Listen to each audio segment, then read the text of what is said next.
Hello hi అండి, నమస్తే అందరికీ. Welcome back to touch of Telugu taste.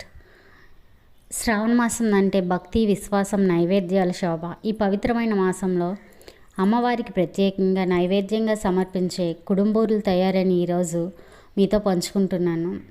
తక్కువ పదార్థాలతో ఇంట్లోనే సులభంగా చేయగలిగే ఈ స్వీట్ అమ్మవారి ఆశీస్సులను పొందడానికి మార్గం అవుతాయి.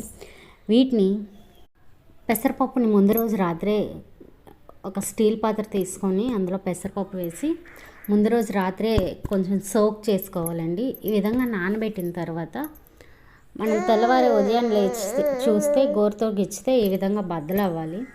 ఇప్పుడు ఈ పెసరపప్పుని మిక్సీలో కొంచెం బరకగా గ్రైండ్ చేసుకోవాలి. గ్రైండ్ చేసుకున్న పెసరపప్పు మిక్సర్ అనేది ఇడ్లీ పాత్రలో వేయాలండి. ఇడ్లీ పాత్రలో ఇడ్లీలా ఉడికించాలి.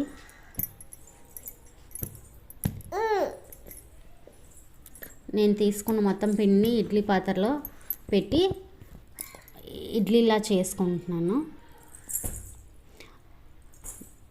ఈ విధంగా ఇడ్లీలా చేసుకొని ఈ ఇడ్లీలు అనేవి రిమూవ్ చేసుకోవాలండి. ఇడ్లీ పాత్ర నుంచి తీసి ఇప్పుడు చిన్న చిన్న ముక్కలుగా ఈ విధంగా చేతితోనే చిన్న చిన్న ముక్కలుగా చేసుకోవాలి. ఇంట్లోనే కాబట్టి హైజీనిక్గా కాకుండా నార్మల్గా చేస్తున్నాను. మా అమ్మ బాగా చేస్తుందండి ఇవి. ఈ యాలకల్లో తీసుకొని కొంచెం పంచదార వేయడం వల్ల ఈ యాలకులు పంచదార మిక్సీ పట్టాలి. ఈ విధంగా మెత్తగా మిక్సీ పట్టుకోవాలి. కొంచెం కొబ్బరికాయ తీసుకొని ముక్కలు కట్ చేసుకున్నాను. ఈ విధంగా ముక్కలు కట్ చేసుకొని దాన్ని మిక్సీ పట్టేసేయాలండి. మిక్సీ పట్టేసి దీన్ని నెయ్యి వేసి కొంచెం వేపుకోవాలండి. ముందుగా మనం ఇడ్లీలు చేసుకున్నాం కదా, ఆ ఇడ్లీని కూడా మిక్సీ పట్టి వేసి ఈ కొబ్బరి తురుమును కూడా అందులో వేసేయాలండి. ఆ వేసి బాగా కలపాలి. యాలకులు, పంచదార పొడి అన్ని డ్రై ఇంగ్రీడియంట్స్ అన్నీ అందులో వేయాలి.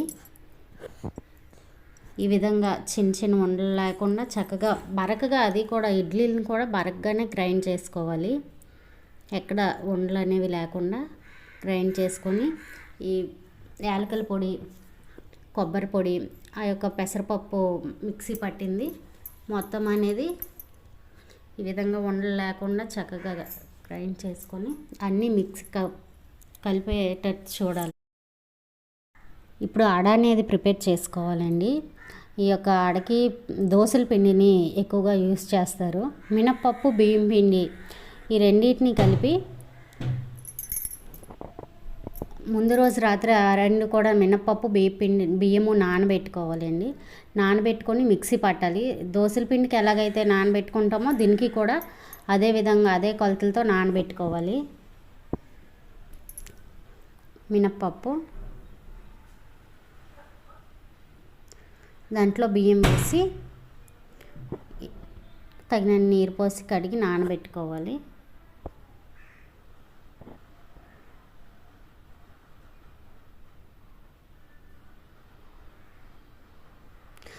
ఇడ్లీ స్వీట్స్గా కూడా ఓకే. మినప్పప్పు, బియ్యం పిండి అనేది మిక్సీలో వేసి దోసల పిండిలానే మనం మిక్సీ పట్టాలి. కొంచెం దగ్గరగా మిక్సీ పట్టుకోవాలి. ఎక్కువ వాటర్ అనేది వేయకుండా కొంచెం దగ్గర.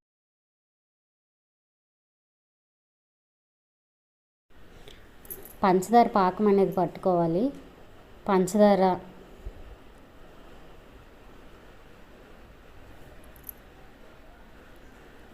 అందులో తగిన నీరు పోసుకొని గులాబ్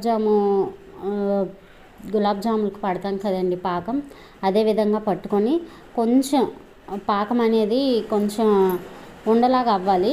గులాబ్ జాములకు కొంచెం తీగ పాకం వచ్చిన వెంటనే దించేస్తాం, కానీ దీనికి మాత్రం దానికంటే కొంచెం ఎక్కువ, కొంచెం ఉండలాగా అయితే సరిపోతుందండి. ఒకవేళ పంచదార పాకం అనేది లేతగా వస్తే మీరు ఆ యొక్క దాన్ని రుబ్బున అనేది ఆ యొక్క పంచదార పాకం, పెసరపప్పు ఇవన్నీ కలిపి పొయ్యి మీద పెట్టి కొంచెంసేపు ఉడికించితే ఆ ఉండ చుట్టే విధంగా వస్తుంది. ఆ పంచదార పాకాన్ని ముందుగా మనం కలిపి కొబ్బరికూరు, పెసరపప్పు ఇడ్లీలు చేసుకున్నాం కదండి, అది మిక్సీ పట్టి ఈ విధంగా తీసుకొని అందులో ఈ యొక్క షుగర్ సిరప్ని అనేది కూడా వేసేయాలి. వేసేసి ఈ విధంగా అన్నీ మిక్స్ అయ్యేటట్లు బాగా కలుపుకోవాలి. ఇప్పుడు వీటిని ఉండలుగా చుట్టుకోవాలండి. ఫస్ట్ గట్టిగా చుట్టాలి, ఉండలు లడ్డూలా చేసుకోవాలి.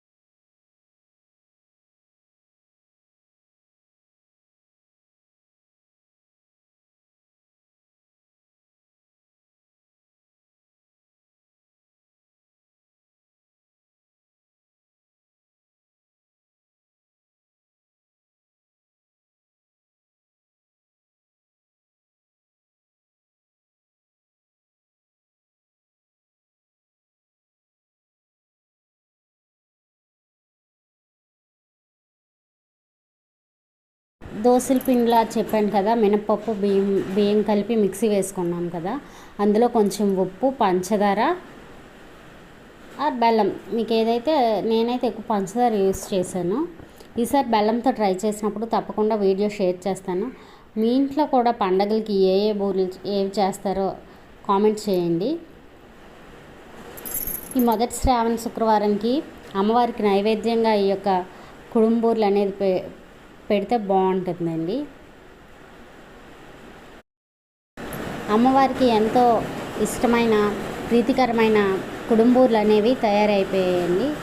నేను చేసుకున్నటువంటి మొత్తం బూర్లన్నీ కలిపి ఈ విధంగా చేసి అమ్మవారికి నైవేద్యంగా పండగలకి స్పెషల్స్, ఏదైనా స్పెషల్ అకేషన్స్కి కానీ మీ ఇంట్లో రిలేటివ్స్ వచ్చినప్పుడు అలాంటి టైంలో ఇవి చేసి పెడితే వాళ్ళు ఎంతో ఇష్టంగా తింటారు. ఫంక్షన్లో కూడా స్వీట్గా పెట్టుకోవచ్చండి. ఈ మొదటి శ్రావణ శుక్రవారానికి తప్పకుండా ట్రై చేస్తారని నేను అనుకుంటున్నాను. ఎవరైతే నా యొక్క రెసిపీని చూస్తున్నారో వాళ్ళు కామెంట్ చేయండి.